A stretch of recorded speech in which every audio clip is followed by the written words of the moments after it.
je suis assis, on dit que il fait trop malin. Et yo, salut les gars, de retour pour une nouvelle vidéo. C'est encore moi, Eddie Kodjan, l'avenir des jeunes filles, le rétroviseur des vieilles dames, le loba mince, celui qui est musclé en esprit et main sur le corps. Désormais, appelle-moi celui qui fait malin. Voilà, c'est pas pire, faites aussi. Et regardez, aujourd'hui je suis très happy parce que ma chaîne YouTube a 2 ans. Voilà, ça fait 2 ans que je continue à donner des conseils qui aident pas mal de personnes qui ont réussi à venir en France ici. Voilà, donc au moins c'est bien de savoir qu'on est utile aux gens quelque part. Voilà, ça fait plaisir de savoir ça. L'année dernière, le 26 octobre dernier, j'étais à 10 000 abonnés. Et cette année-là, je suis à 34 000,7. Donc c'est-à-dire que lorsque ma chaîne avait 1 an, j'ai grimpé de 10 000 abonnés. Et maintenant que la chaîne a 2 ans, j'ai grimpé de près de 24 000 ou 25 000. Voilà, et vraiment pour ceux qui connaissent comment YouTube se passe, c'est énorme. Surtout pour quelqu'un qui passe, comment dire, qui publie lui-même ses propres contenus sans passer par des contenus du genre artiste, ce genre de trucs, histoire de gonfler un peu les abonnés et publier lui-même ses propres trucs là. Voilà, c'est-à-dire que c'est un travail personnel qui paye et ça me fait plaisir.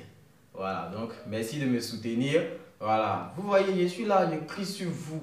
Je crie sur vous, on dit, il crie trop sur les gens. Mais vous êtes là quand même. C'est un amour maso qui nous lie. Vous pouvez comprendre. Vous êtes maso, moi-même, je suis maso aussi.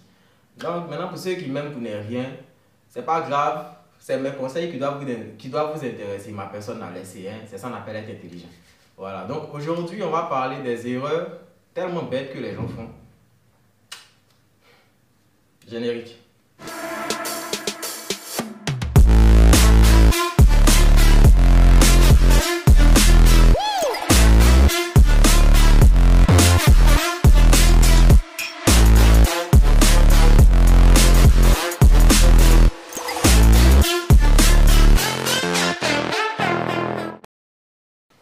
De retour.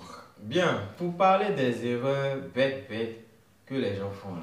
Ça va vous sembler, ça va vous faire rire, mais c'est quelque chose qui est vrai. Et moi, je trouve ça assez stupide, quoi.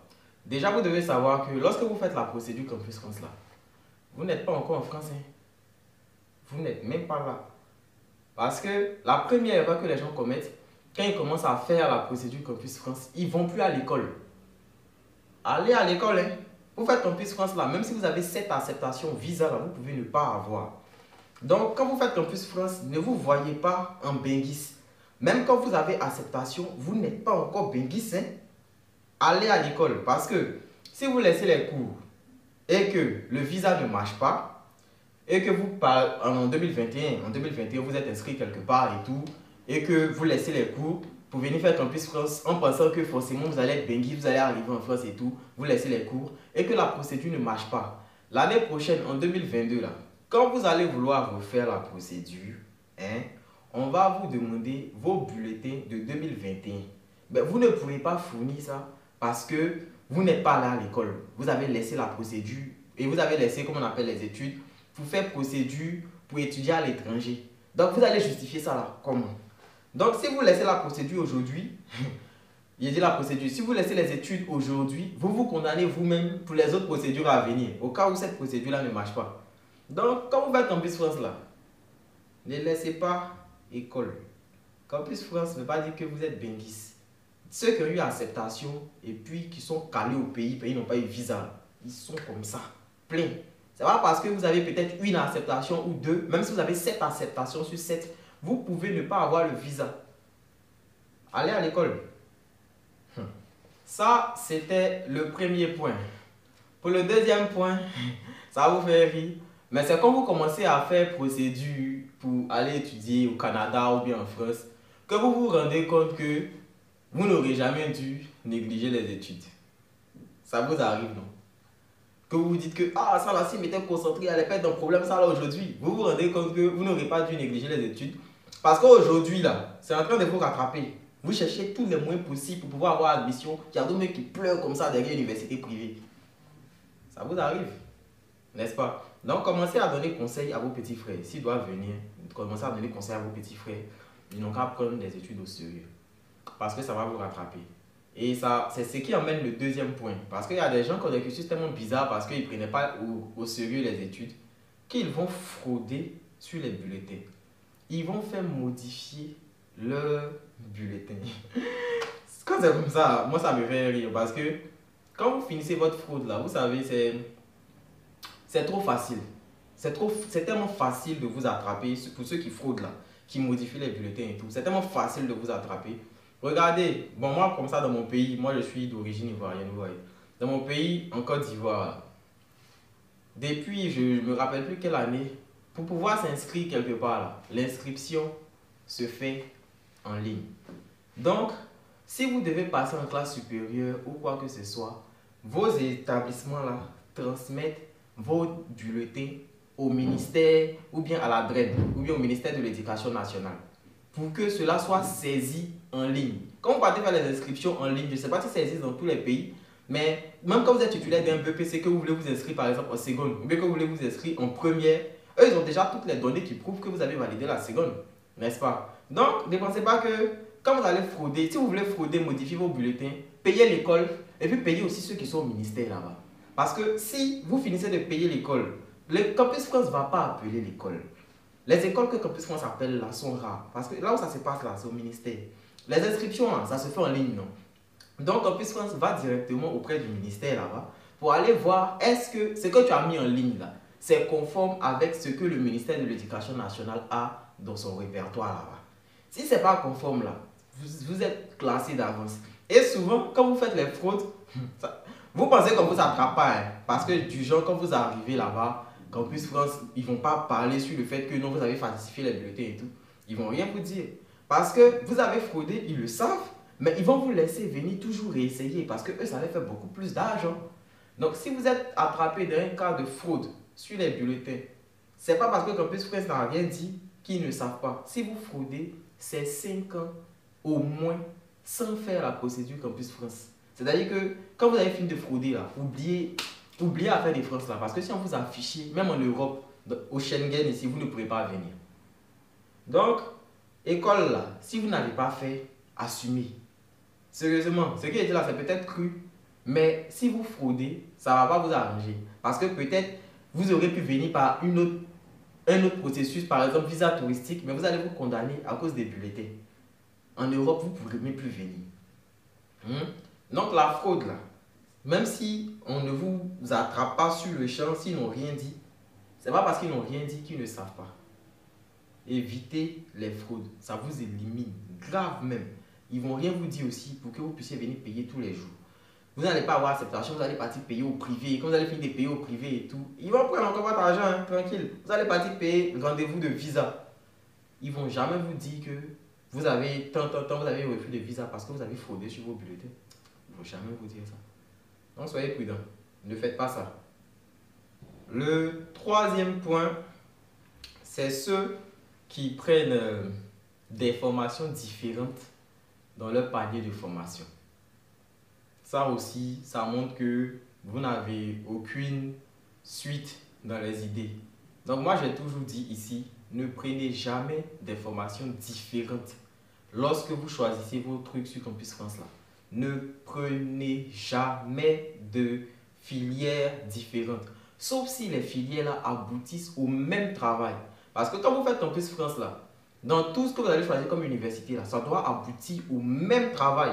Vous ne pouvez pas dire d'une université que vous voulez être économiste, d'une université ailleurs là-bas que vous voulez être médecin. Ça fait de vous des gens pas sérieux. Donc, toutes vos universités que vous prenez là doivent aboutir au même travail. Donc, des filières différentes qui aboutissent au même travail, c'est cohérent, ça va. Mais des filières différentes qui ont des débouchés différents, vous êtes classés en même temps, d'avance. C'est-à-dire qu'on vous classe. Hein? Et puis aussi, parlons toujours de ça, vos choix de niveau d'études ou bien vos équivalences. Il y a des gens qui sont là, qui ont, je ne sais pas, je vais dire quoi, le Master 1 en mathématiques. Ils se disent que comme ils ont déjà le niveau Master 1 et qu'ils veulent venir étudier en France, donc ils vont prendre par exemple le Master 1 en droit. Mais ce n'est pas intelligent. Droit et puis mathématiques là, est-ce que c'est la même chose? Quand vous devez faire un changement de filière sur des trucs qui n'ont rien à voir avec votre formation de base, vous repartez en première année directe. Parce que Vous n'êtes pas là, vous ne croyez pas, non? Il y a des gens qui font. C'est moi, je reçois un message sur Instagram là-bas. Je vous jure que c'est vrai. Il y a des gens qui font ça. Master 1 informatique et puis va postuler en Master 1 en droit ou bien. Ne faites pas ça. Ne faites pas de trucs comme ça. Si vous voulez faire équivalence, changer de filière pour aller dans quelque chose qui n'a rien à voir avec votre domaine, allez-y directement en licence 1. Donc, ne mettez pas de filières différentes dans votre panier de formation, sauf si elles aboutissent au même travail et vos choix de niveau là. Faites très attention à ça, vos équivalences. On ne fait pas d'équivalence n'importe comment. Dans la plupart du temps, même quand vous voulez faire une équivalence, c'est mieux pour vous de rétrograder. C'est mieux pour vous de rétrograder. Surtout pour ceux qui sont un peu en BTS, en licence pro. Tu vois par exemple que pour toi, tu es dans un truc de comptabilité et tout. Licence professionnelle, quand tu vas aller choisir sur Campus France, là, c'est très sélectif. Donc, tu peux te mettre en licence générale, tu poursuis par exemple en L2 de AES. Tu vois, voilà. Donc, prenez sur vous le fait de rétrograder. Parce que c'est ça qui vous tue. Des formations différentes et puis des choix de niveau. Quand on regarde là même là, il n'y a aucune logique. Et franchement, pour avoir une logique dans les choix, c'est pas associé. Hein? Donc, réfléchissez comme ça. Vous voulez changer de filière. Ah, est-ce que ce que je fais là, ça cadre avec là où je veux partir? Ça ne cadre pas. Donc, ok, je vais repartir directement en première année. C'est pas grave. Mais si vous voulez garder votre même niveau pour dire que non, si vous êtes en L3, vous allez repartir faire L1, ça vous prend trop de temps. Postulez en master. C'est mieux. Et puis la quatrième erreur que les gens font, c'est postuler pour les niveaux supérieurs. J'ai toujours déconseillé de postuler pour un niveau supérieur. Ça va vous surprendre. Vous qui faites ça, ça va vous surprendre. À moins que vous soyez peut-être dans une université privée qui est reconnue, qui est bien, qui a en tout cas une notoriété dans votre pays, évitez les niveaux supérieurs. Évitez les niveaux supérieurs. Sauf si vous avez frappé fort avec les 14 de moyenne durant vos cursus. Là, ok. Mais sinon, évitez les niveaux supérieurs. Parce que déjà là, pour postuler pour un niveau supérieur, il faut t'assurer que tes bulletins vont vite sortir. Et je suis désolé, mais ceux qui sont dans les universités publiques, là, c'est même pas seulement en Côte d'Ivoire, un peu partout. On sait comment ça se passe. Vous pouvez commencer l'année en septembre, mais on ne sait jamais quand ça va finir. Pour même parler de bulletins. Donc toi, tu es dans ce cas-là, tu vas postuler pour un niveau supérieur. Même si on t'accepte, tu ne peux pas aller au visa. Parce que tu étais en licence 3, tu as pensé que tu allais vite finir ton année, mais il se trouve que la demande de visa est arrivée, tu es toujours en licence 3. Tu n'as pas de truc qui prouve que tu as validé ta licence 3 et tout. Tu ne pourras pas aller t'inscrire en Master 1. Donc prenez ça en compte. Et puis quand vous voulez par exemple partir postuler pour un niveau supérieur, hein, assurez-vous que vous avez validé tous les crédits requis pour pouvoir accéder à ce niveau supérieur là. Quand on parle de crédit, c'est en fait des matières. Voilà. Pour pouvoir postuler en L2 par exemple, vous devez avoir validé au moins 60 matières sur 60. C'est-à-dire que vous devez avoir tout validé en L1. Si vous voulez postuler en L3, vous devez avoir tout validé en L1, tout validé en L2 pour pouvoir postuler en L3.